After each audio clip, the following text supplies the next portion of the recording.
Moving on to sets, and in this case, we already wrote parentheses indicating that this is a tuple. We wrote square brackets, and this is a list. And finally, the only thing that is missing is the curly braces. And in this case, this is how we create a set. So we use curly braces to create a set, and a set is an unordered collection data type, and it is iterable, mutable, and the most important thing that it has no duplicate inside. So for example, if I want to add some numbers from 1 to 5, and in this case I'm trying to add the number 5 one more time, so this set just ignore this number as it doesn't exist since I already have this exact number inside the set. And one useful way to use this set is, for example, let's suppose I have a list and I want to remove all duplicates from this list. I can simply add them to a set and then move them back to this list. So this is how I can get rid of all the duplicates simply by adding them to the set, and the set automatically removes all the duplicates inside, and whenever I convert them back to a list there will be no duplicate left. So this is the idea of a set. Let's use it. And first of all, let me name this set S. And in this case, if I want to add some elements here, I can simply open the curly braces, let's add some integers, 1, 2, 3. So this is our set. Let me print it out and let's run this. I'm going to get this set 1, 2, 3. Now suppose I want to add the number 3 one more time, so I'll simply use the dot operator and the add method, and let's add the number 3 and print it out one more time. We are going to get the same exact result, so we're going to get 3 elements in a set 1, 2, 3 in both cases. Since I already have the element or the number 3 in my set, it will not be counted. So let me remove this and add the number 4. And in this case, I will get two different sets. So the first one has 3 elements and the second has 4 elements in it. And let us now use this set to remove duplicates from a list. So let's suppose I have a list and I call it list1. And in this case, I have some number in this list. So let me say 1, 2, 2, 3, 3, 4, 4, 5, 6, 7, and 7. And in this case, I want to remove all duplicates in this list, so I'll simply put them in a set. So let's create our set and I'll name it S. And how can I move my elements from the list to a set? I'll simply use set and give it a parameter of list. So now if I go ahead and print this set out, I'm going to get 1, 2, 3, 4, 5, 6, and 7. So this set removes all the duplicates, and this is how they will be printed. Now, let me convert them back to a list as usual. If I want to convert them back, I use list1 to be equal to list and convert this set to a list. Let me print my list1, run. We're going to get 1, 2, 3, 4, 5, 6, and 7 as a list. So this list1, this is the same variable or the same list we created here.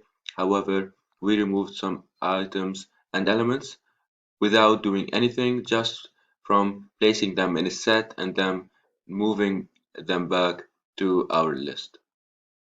Now we have something that is called frozen set, and this frozen set is immutable, and it has immutable objects, and it is only used to support methods and operators in the code. So for example, if I want to have a set to compare it to another set and I'm sure I don't want to change anything inside the set, I can simply use the frozen set, and if by mistake I try to change any element, it will generate an error. So let's suppose I want to create a frozen set.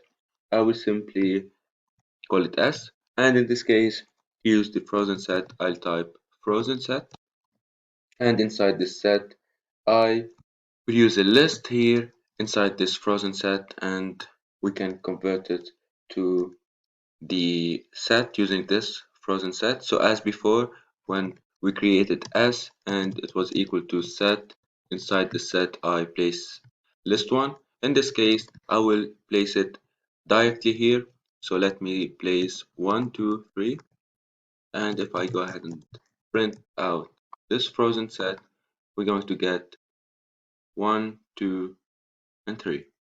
Now, we already talked about how to add elements to a set. For example, if I have a set S, and in this case, I want to add some elements, I can add them either here or I can use the add method and add the element.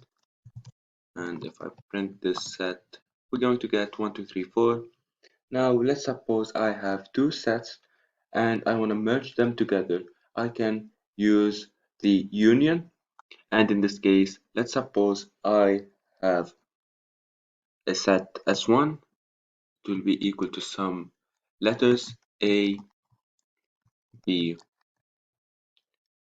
C, and D, and S2 will be equal to the capital of each letter B, C, and finally D. And in this case, if I want to merge these two sets together, I can simply use the union method. So for example, if I want to merge them in a set called S, I can simply type S1 dot union and place the second set inside the parameter of the union method. Let's print S and see what we're going to get. We are going to get B, C, C, D, B, D, A, A.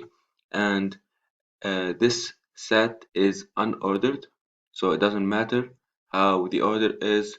We are just going to get the elements, all of the elements of S1 and S2 together in a single set.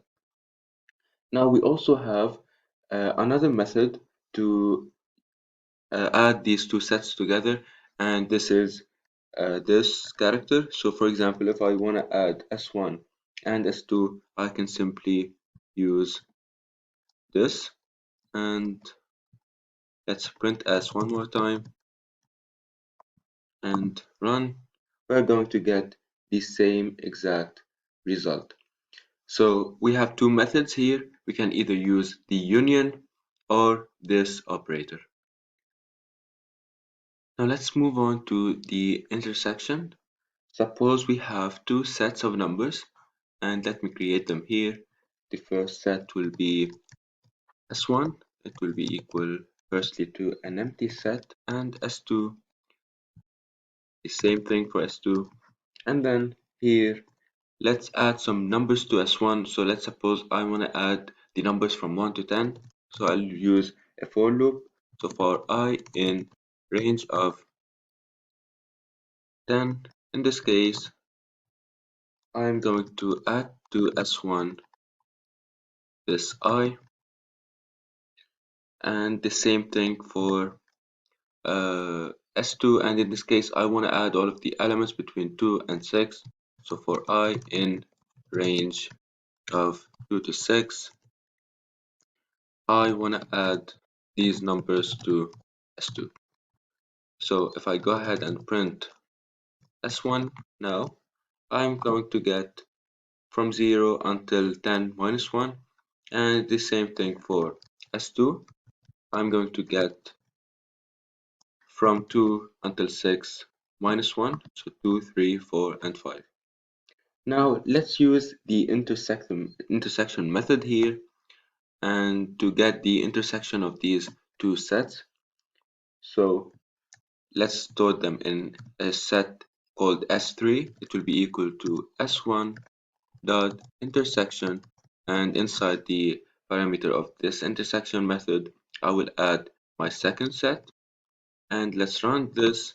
We are going to get, I'm sorry, I didn't print it out. So let's print S3, run one more time. We're going to get 2, 3, 4, 5, and this is the same as set 2. However, this is because all of the elements of set 2 are already existing in set 1. So let's suppose I add here, for example, in set 2, uh, s2.add the number 15. We have here 2, 3, 4, 5, and 15. However, if I run this code, I will only get 2, 3, 4, 5 since 15 is not in the first set. So set 1 contains all of the elements between 0 and 10. Another method to find the intersection of these two sets is to use the AND operator. And in this case, I can create S3 and S1, use S1 and S2. If I print this, we're going to get the same result as before. So we also here have two methods. The first one is to use the intersection method, and the second is to use the AND operator. Now we still have some methods, and we'll go over them in the next video. So see you then.